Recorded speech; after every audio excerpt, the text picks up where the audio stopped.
Des écouteurs en forme de Y, voilà le symbole de cette génération. Ils sont environ 13 millions, soit plus de 20% de la population française, à avoir entre 20 et 30 ans. Présentés comme un phénomène de société, ces enfants du web n'hésitent pas à bousculer les codes de leurs aînés. Constamment connectés, ces jeunes manient smartphones, internet et réseaux sociaux à la perfection. Atout ou faiblesse pour cette génération accro aux nouvelles technologies? Qui sont ces jeunes et quel rapport entretiennent-ils avec ces technologies? Je dors avec, je me réveille avec, j'envoie des messages tout le temps, j'écoute de la musique, je suis sur Facebook et voilà. Non, c'est pas possible. C'est pas possible. C'est pas possible. Parce que c'est trop dur. On est habitué à notre téléphone, c'est la moitié de nous en fait. Mais alors, comment peut-on expliquer cette connexion? En fait, le rapport de cette génération à la technologie est très intuitif. Voilà. Elle ne se pose pas la question, elle comprend, elle maîtrise. Et du coup, on suppose que vu que c'est une révolution technologique, comme il n'y en a pas souvent dans l'histoire, ça va finir par être un atout. Ça commence à l'être. On voit qu'il y a des jeunes qui sont propulsés à des postes intéressants.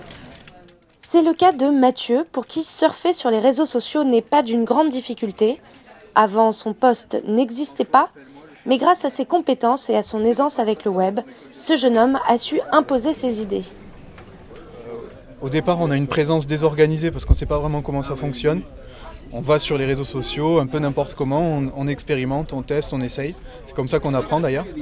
Et ensuite, comme on est une marque, il faut qu'on ait une offre un peu cohérente et un peu organisée. Et donc ces outils nous aident à faire ça. Et Statis, par exemple, on voit bien, ça organise donc par langue. Ça c'est le français, ça c'est l'anglais, ça c'est l'arabe. Et surtout par catégorie. Là c'est les émissions, là c'est les thématiques, journalistes, ça c'est divers. Et voilà, ça c'est la section Facebook, là il y a Twitter. Et demain cet outil va évoluer, on va mettre des statistiques en temps réel de l'évolution de chaque compte, etc.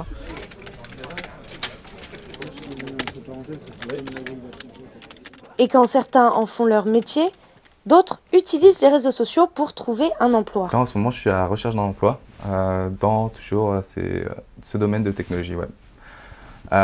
J'ai passé pas mal de temps à mettre mon CV sur les sites de LinkedIn, sur la PEC, le site de Pôle emploi. En fait, j'ai commencé sur le tas. En fait, j'avais pas de diplôme. Et donc, il y a 6 ans, j'ai intégré une entreprise en tant que stagiaire. Là où j'ai commencé par des petits jobs, donc c'était vraiment m'occuper du support technique, répondre au téléphone.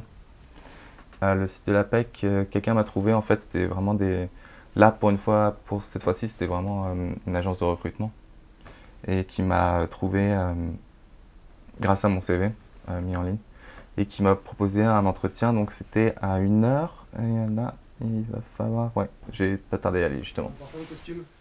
Ah ça, c'est ce qui fait tout en fait. Je pense que c'est la première approche en fait, donner une bonne impression. Grâce à Internet, Xavier a obtenu de nombreuses réponses et notamment un entretien dans une grande entreprise. Donc je me suis préparé hier, j'ai appris sur la personne que j'allais rencontrer et sur le rôle qu'il va pouvoir. Oui, et aussi un peu sur la compagnie que je vais voir.